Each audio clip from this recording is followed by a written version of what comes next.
Welcome back to Mindspace, friends, our discipleship program here at CIBC, where we are memorizing verses throughout the course of the year. And I want to remind you, my name can be hard to spell, so I'm going to put it up right now, because if you want to see the previous videos and review, just search YouTube for my name spelled right below here. Okay, we have made our way to Romans chapter 12, verse 2. Romans 12, verse 2, let's say it a couple times real slowly. I'll put it up here on the screen with blanks to jog our memory. All right. Romans 12, 2. Do not conform to the pattern of this world, but be transformed by the renewing of your mind.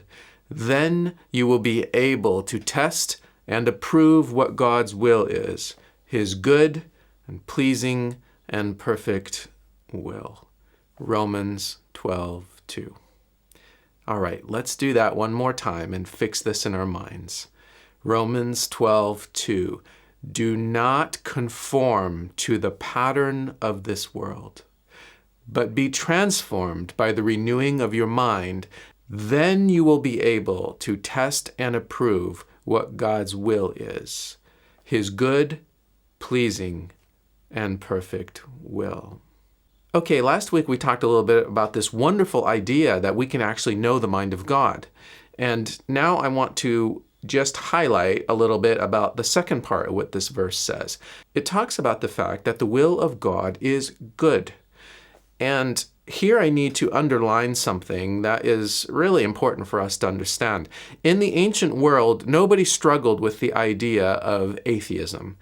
Pretty much everybody believed in a God or gods of some form.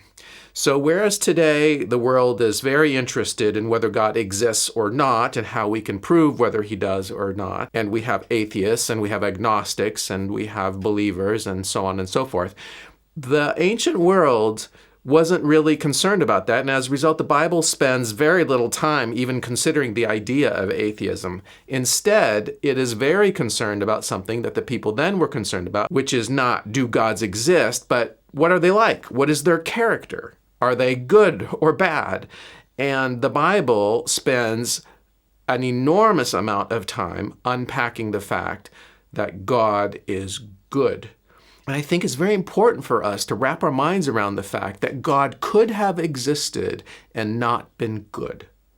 And so this verse reminds us that God's will is a good will, that following God's will leads to good places, and that following his will not only allows us to please him, but it is a win-win situation for everyone, that his kingdom is what this universe was meant to be in the end. And so I just want you to remember that as you memorize these verses. Let's say them one last time as we close. Romans 12, 2. Do not conform to the pattern of this world, but be transformed by the renewing of your mind. Then you will be able to test and approve what God's will is, his good, pleasing, and perfect will.